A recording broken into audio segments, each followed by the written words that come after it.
ये बताइएगा 164 करवाना चाहते हैं आप दुआज़हरा का, क्यों दरख्वास्त दी आपने 164 के लिए? देखिए, जब से बच्ची वापस अपने वालिदैन के पास आई है घर और उसको मौका मिला है, काउंसलिंग मिली है, एक बेहतर माहौल मिला है, असाबों पे काबू आया है, हक़ाइक़ का पता चला है, कानून का पता चला है, तो वो तमाम दर सच और हक़ाइक़ जो पहले वो किसी अदालत के सामने नहीं बयान कर सकी, क्योंकि जो भी उसे वकील दिए जाते थे वो मुलज़िमों के दिए हुए होते थे। वो मुलज़िमों की क्या कहते हैं, हिरासत ज़ेर हिरासत आती थी और ज़ेर हिरासत जाती थी, तो उस इन्फ्लुएंस से वो आज़ाद नहीं थी। अब उसने जो एक केस फाइल किया है, इस निकाह नामे को छुटलाया है और कहा ये ज़बरदस्ती की शादी थी और उसके बाद जो भी उसको साथ ज़बरदस्ती रखा गया, रिश्ता कायम किया, वो ज़बरदस्ती का था।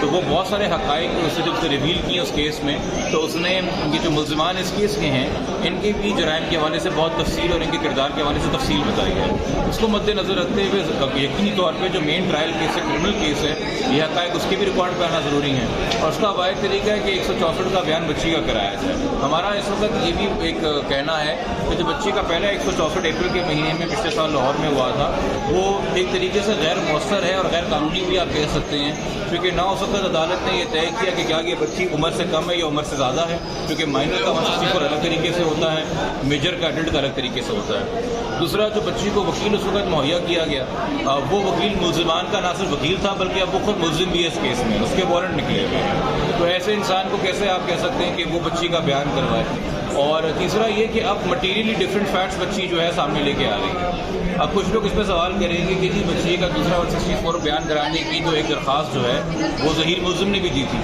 वो क्यों आप लोगों ने अपोज़ की? देखिए, वो दरख्वास्त मुलज़िम की तरफ से आई थी, ये दरख्वास्त खुद बच्ची की तरफ से आ रही है। वहाँ बच्ची को फोर्स किया जा रहा था कि तुम कोई आके बयान दो, या बच्ची खुद अपना एफिडेविट लगा के कह रही कि मैं कुछ अदालत से कहना चाहती हूँ। एक बहुत बड़ा बुनियादी फ़र्क इसमें ये भी है।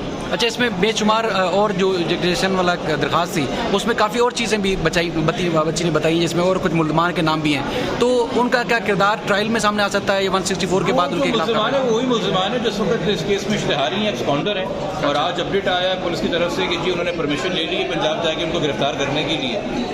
तो वो उन तमाम लोगों के नाम पहले से ही चलान में है, मगर ये कि उनका किरदार क्या, तो दरअसल वो तफसील के अंदर जो है एक गवाही की सूरत में, चूँकि अपनी अगवा की और अपनी जो भी उसकी एक कैप्टिविटी या मुगविया के तौर पर ज़िंदगी गुजरी है, उसकी आई विटनेस तो बच्ची खुद ही है, हम में से तो कोई नहीं है, तो बच्ची ही वो हक़ाइक़ सामने रखेगी। तो मज़ीद आपको क्या लगता है कि ट्रायल में वो मुल्ज़मान जो कि इस वक्त मफरूर हैं, अगर ये सारा हो जाता है, कानूनी चारा जो पूरी हो जाती है, तो वो भी सज़ा के मुस्तहक़ हैं? देखिए, उन्होंने सूनर और लेटर कभी ना कभी तो आके ट्रायल अटेंड करना है ना। आप पाकिस्तान में रहते हैं, आप इश्तिहारी एट लार्ज फॉरएवर तो नहीं हो सकते, तो वो यकीनी तौर पे चीज़ें आगे बढ़ेंगी तो वो किसी न किसी स्टेज पे आके ट्रायल अटेंड करेंगे। अच्छा, आपसे एक एडिशनल सवाल है कि ये केसेस रुके नहीं है, आपने एक साल पूरी एक लोगों की नॉलेज भी दी, उनको एजुकेट भी किया कि माइनर बच्चों के जो कानून है और उस जो दलाइल थे या सिंध हुकूमत का कानून था, उसमें वफाकी शरीयत अदालत ने भी उसको जो है वो सही करार दिया, तो अभी भी ये केसेस रुके नहीं है, तो कहाँ खामी आ रही है? केसेस नहीं रोकती जी, केसेस हुकूमत और पुलिस रोकती है। तो क्यों नहीं रोक पा रही है? आपके ख्याल में जितनी भी केसेस का आप जिक्र कर रहे हैं उसके अंदर आपको हुकूमत और पुलिस बहुत एक्टिव नजर आई थी या हमने एक्टिव किया था? आके एक्टिव किया था, तो फिर जब वो खुद एक्टिव नहीं होंगे तो ये केसेस होते रहेंगे। जिस दिन पुलिस और चाइल्ड प्रोटेक्शन अथॉरिटी के महकमे और सिंध हुकूमत जो है और हमारी अदलिया खुद ही एक्टिव हो जाएगी, ये केसेस होना कम हो जाएंगे। ठीक है, थैंक यू।